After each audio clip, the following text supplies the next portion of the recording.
Dear student, এডুকামেণ্টৰ চেনেলটোলৈ তোমালোক সকলোকে স্বাগতম জনাইছোঁ। আজি আমি এই ভিডিঅ'টোত অসমীয়া ব্যাকৰণৰ পদ কাক বোলে, ই কেই প্ৰকাৰৰ আৰু কি কি তাৰ বিষয়ে আমি আলোচনা কৰিম। এতিয়া পদ কাক বোলে বুলি যেতিয়া কুৱেশ্যনটো আহে, তেতিয়া আমি কি ক'ব লাগিব? কোনো এটা বাক্য যেতিয়া আমি এটা কথা কওঁ, যেতিয়া আমাৰ কথাটো যেতিয়া আমাৰ স্পষ্ট হয়, তেতিয়া তাৰ ব্যৱহাৰ হোৱা যিটো শব্দ আছে, যিটো অৰ্থব্যঞ্জক শব্দ আছে, সেই শব্দবিলাককে কি বুলি কোৱা হয়? পদ বুলি কোৱা হয়। যেনেকৈ এতিয়া আমি যদি উদাহৰণ হিচাপে চাবলৈ যাওঁ, ৰাম এজন ভাল ল'ৰা, এইটো কি হৈছে? এটা বাক্য হৈছে। এই বাক্যটোত থকা প্ৰত্যেকটো শব্দ, যেনেকৈ এতিয়া ৰাম, এজন, ভাল, ল'ৰা, এই যেনেকৈ চাৰিটা শব্দ আছে, চাৰিটা শব্দকে কি বুলি কোৱা হয়? পদ বুলি কোৱা হয়। যেনেকৈ ৰাম বুলি ক'লে মানে যেতিয়া আমাৰ ৰাম বুলি ক'ম, ৰামো এটা হৈ গ'ল, পদ হৈ যাব। তাৰপিছত এজন বুলি কোৱাটো এটা পদ হৈ যাব, আৰু ভালটো কি হৈ যায়? এটা পদ হয়, আৰু ল'ৰাটো পদ হয়। গতিকে এইটো মনত ৰাখিবা যে যেতিয়া আমি বাক্য এষাৰ যেতিয়া আমি ক'ম, সেই বাক্যটোত ব্যৱহাৰ হোৱা প্ৰত্যেকটো শব্দই কি হৈ যায়? পদ হয়। যেনেকৈ কোনো এটা বাক্য ব্যৱহাৰ হোৱা প্ৰতিটো অৰ্থব্যঞ্জক যিবিলাক শব্দ থাকে, সেই শব্দবিলাককে পদ বুলি কোৱা হয়। এতিয়া অসমীয়া ভাষাত মুঠ 5টা ভাগত ভাগ কৰা হৈছে পদক।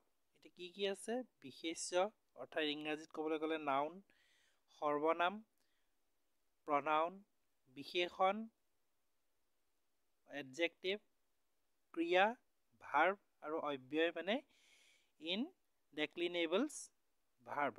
ইনডেক্লিনেবলছ পদ, এইটো ইংলিছত কোৱা হয়। এতিয়া বিশেষ্য পদ কাক বোলে? বিশেষ্য মানে কি হয়? নাউন। ইংলিছত আমি নাউন কোৱা হয়। এতিয়া নাম মাত্ৰে যিবিলাক পদ থাকে, সেইবিলাককে কোৱা হয় বিশেষ্য পদ বা নাউন বুলি কোৱা হয়, আমি ইংলিছত জানোৱেই। যি পদে কোনো ব্যক্তিক বা বস্তু বা ঠাই বা গুণ এইবিলাকৰ ক্ষেত্ৰত যদি ব্যৱহাৰ হয়, তেনে তাক কি বুলি কোৱা হয়? বিশেষ্য পদ বুলি কোৱা হয়। যেনেকৈ এতিয়া ব্যক্তি বুলি ক'লে ৰাহুল এজন ল'ৰা, কি হয়? ৰাহুল এজন ল'ৰা। ৰাহুল কি হৈ গ'ল? এটা ব্যক্তি হৈ গ'ল। ৰাহুল কি হৈছে? ব্যক্তি হৈছে। গতিকে ই এটা কি হয়? বিশেষ্য পদ। হীৰাটো কি হয়? এটা ধাতু হয়। এতিয়া হীৰা বুলি ক'লে মানে কি হয়? এটা নাম হয়, হয়নে? ৰাহুল আৰু হীৰা, এয়া হৈ গ'ল মানুহৰ নাম। এতিয়া গুৱাহাটী হৈ গ'ল এখন ঠাই, মানে ঠাইৰ নাম। এতিয়া গুণ বুলি ক'লে মানে কি হ'ব? যেতিয়া আমি গুণ বুলি ক'ম, যেতিয়া কি হ'ব? ক্ষমাটো কি হয়? এটা গুণত পৰে। গতিকে আমি ক'ব লাগিব যে যেতিয়া যিটো পদে ব্যক্তি, বস্তু, ঠাই, গুণ আদিৰ নাম বুজায়, তাক কি বুলি কোৱা হয়? বিশেষ্য পদ বুলি কোৱা হয়। এতিয়া সৰ্বনাম পদ বুলি ক'লে মানে কি হয়? ইয়াক প্ৰনাউন হয়। ইয়াৰ নাউনৰ সলনি তাক ব্যৱহাৰ কৰা হয়। যেতিয়া আমি লিখিবলৈ যাওঁ বা বুজিবলৈ যাম, তেতিয়া আমি কি কৰিব লাগিব? নাউনৰ সলনি যেতিয়া ব্যৱহাৰ হয়, নাউন মানে বিশেষ্য পদৰ সলনি যেতিয়া ব্যৱহাৰ হয়, যিবিলাক পদ ব্যৱহাৰ হয়, তাক কোৱা হয় সৰ্বনাম পদ। যেনেকৈ এতিয়া আমি যদি ক'বলৈ যাওঁ, তাই, সি, তেওঁলোক, সিহঁত, সেয়া কি হয়? এটা সৰ্বনাম পদ হয়। মালতী এজনী ভাল ছাত্ৰী, মালতী নামৰ যিজনী ছোৱালী আছে, ভাল ছাত্ৰী, তাই শব্দটো কি হৈছে? এটা সৰ্বনাম হৈছে। এইটো মনত ৰাখিবা, যেতিয়া নামৰ সলনি ব্যৱহাৰ কৰা হয় বা বিশেষ্য পদৰ সলনি যেতিয়া পদ ব্যৱহাৰ কৰা হয়, তাক কোৱা হয় সৰ্বনাম পদ। এতিয়া যদি প্ৰশ্নত আহে যে সৰ্বনাম পদ কাক বোলে, তেতিয়া মনত ৰাখিব লাগিব, নামৰ সলনি বা বিশেষ্য পদৰ সলনি যিবিলাক পদ ব্যৱহাৰ কৰা হয়, তাকে সৰ্বনাম পদ বুলি কোৱা হয়। যেনেকৈ আমি অন্য যদি চাবলৈ যাওঁ, সি, তাই, তাক, সিহঁত, এই কি হয়? এটা সৰ্বনাম পদ। বিশেষণ পদ বুলি ক'লে মানে ইংলিছত কোৱা হয় এডজেক্টিভ। যি পদে কোনো বিশেষ্য বা সৰ্বনাম পদৰ গুণ যি পদে বিশেষ্য বা সৰ্বনাম পদৰ গুণ, দোষ, অৱস্থা, সংখ্যা, পৰিমাণ আদি বুজায় তাক বিশেষণ পদ বোলে। যেনেকৈ আমি যদি ক'বলৈ যাওঁ সৰ্বনাম পদৰ গুণ, বিশেষ্য পদ বুলি ক'লে নামবিলাক। সৰ্বনাম হৈছে নামৰ সলনি ব্যৱহাৰ কৰা পদবিলাক। সিহঁতৰ যদি গুণবিলাক, বিশেষ্য আৰু সৰ্বনামৰ যদি গুণ থাকে, দোষ থাকে, অৱস্থা, সংখ্যা, পৰিমাণ এইবিলাকৰ যদি বুজাবলৈ যাওঁ তেতিয়া কি হয়, তাক বিশেষণ পদ বুলি কোৱা হয়। এতিয়া কনক এজন ভাল ল'ৰা, হয়নে? এতিয়া কনক এজন ভাল ল'ৰা বুলি কওঁতে নাম আছে, ইয়াত কি আছে? নাম আছে। আৰু ইয়াত গুণ আছে। গুণ কি? ভাল। গীতা এজনী দুষ্ট ছোৱালী, দুষ্ট। কঁঠালটো পকা, কি হয়? পকা। নাউন আছে, ইয়াত নাউন কি আছে? কঁঠাল। ইয়াত গীতা, ইয়াত কনক, এয়া হৈছে নাউন। আৰু এই যে নাউনখিনি আছে, নাউনৰ লগত যিখিনি পদ ব্যৱহাৰ হৈছে, যেনেকৈ য'ত গুণ থাকিব, দোষ থাকিব, সেইবিলাকক কোৱা হয় সৰ্বনাম। পকা, পকাটো কি হয়? কঁঠালটো এটা গুণ। গীতা এজনী দুষ্ট ছোৱালী, এইটো দোষ। ভাল ল'ৰা, এইটো গুণ। ইয়াত দুখন কিতাপ আছে, ক'ত আছে? ইয়াত আছে। কেইখন? দুখন, মানে সংখ্যা বুজাইছে। মোক 2 লিটাৰ গাখীৰ দিয়া, ইয়াত পৰিমাণ বুজাইছে, হয়নে?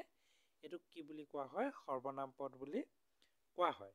এতিয়া ক্ৰিয়াপদ বুলি যেতিয়া আমাক কোৱা হয়, ইয়াক ভাৰ্ব, ইংলিছত কি বুলি কোৱা হয়? ভাৰ্ব। যেতিয়া কাম কৰা বা নকৰাৰ অৰ্থ বুজায়, যেতিয়া এটা পদে, যিকোনো এটা পদে যেতিয়া কাম কৰা বা নকৰা ইয়াৰ অৰ্থ বুজায়, তাক ক্ৰিয়াপদ বুলি কোৱা হয়। এতিয়া উদাহৰণ চাবলৈ গ'লে আমি ভাত খাওঁ, আমি কি কৰোঁ? ভাত খাওঁ। ভাত খাওঁ। এতিয়া খোৱাটো কি হয়? এটা ক্ৰিয়া, মানে কাম। তোমালোক আহিলা, আহিলা মানে তোমালোক আহি পালাহি। এতিয়া কি হৈছে? অহাটো কি হৈছে? এটা কাম। তাই এটা কবিতা লিখিছে, লিখাটো কি হয়? এটা কাম। সিহঁতে কামটো নকৰিলে, কি হয়? কামটো নকৰিলে, এইটো এটা কাম, হয় নহয়? ইয়াক যদি আমি ক'বলৈ যাওঁ, ক্ৰিয়াপদ বুলি ক'লে যেতিয়া কাম কৰা বুজায়, তেওঁ লিখিছে, তেওঁ খাইছে, আমি খাইছোঁ, বা তেখেত আহিলে, আমি গৈছোঁ, তেখেত গৈছে, এইখিনি মিলে এইটোক কি বুলি কোৱা হয়? এই গৈছে, খাইছে, খালো, এইবিলাক কি হয়? এটা এটা কাম। এই কামখিনি এই কামখিনিকে কোৱা হয় ক্ৰিয়াপদ বুলি। অব্যয় পদ, অব্যয় পদ বুলি ক'লে বাক্যত ব্যৱহাৰ হওঁতে যি পদৰ লগত কোনো বিভক্তি যোগ নহয়।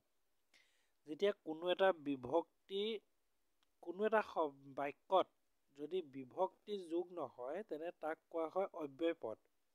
যেনেকৈ আমি যদি উদাহৰণ হিচাপে চাবলৈ যাওঁ, অথবা ৰাজেন অথবা তেওঁৰ ভাইটিয়ে, হয় নহয়? আমাক ৰাজেনৰ বিষয়ে কৈছে, দুইটা শব্দতে আমাক ৰাজেনকে বুজাইছে। ৰাজেন তেওঁ, হয়নে? ৰাজেন, ৰাজেন প্ৰথমতে কৈছে যে ৰাজেন, অথবা বা অথবা তেওঁ, তেওঁ বুলি কাক কৈছে? ৰাজেনকে কৈছে, হয়নে? নহ'লে তেওঁ নহয়, ইয়াত তাৰো হ'ব পাৰে, তাৰ, হয় নাই?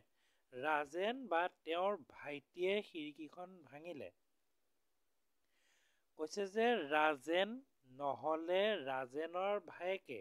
আমি ক'বলৈ গ'লে কি হয়? ৰাজেন নহ'লে ৰাজেনৰ ভায়েকে। কিন্তু আমি তাত ৰাজেনটো দুবাৰ ব্যৱহাৰ নকৰি তাত তাৰ বা তেওঁৰ বা সিহঁতৰ এই শব্দটো আমি ব্যৱহাৰ কৰোঁ। আৰু সেই ব্যৱহাৰটো কৰিবলৈ গ'লে আমাৰ কি লাগিব? মাজত বা লাগিব, নহ'লে লাগিব, অথবা লাগিব, আৰু লাগিব। এই তেনে অৱস্থাত এই ব্যৱহাৰ হোৱা শব্দকেইটাক কি বুলি কোৱা হয়? অব্যয় পদ বুলি কোৱা হয়। এতিয়া ৰাজেন অথবা, অথবাটো কি হয় অথবা হৈ গ'ল এটা অব্যয় পদ ৰাম আৰু যদু ইয়াত দুজন আছে ৰামো আছে যদু আছে দুয়ো কি হয় বন্ধু হয় ইয়াত আৰু ব্যৱহাৰ হৈছে এইটো অব্যয় পদ তেওঁ বা তেওঁৰ বন্ধুৱে তেওঁ বা তেখেত তেওঁৰ বন্ধুৱে ভাল খেলে এইটো বা ব্যৱহাৰ হৈছে এই বাটো হৈছে কি এটা অব্যয় পদ ঠিক আছে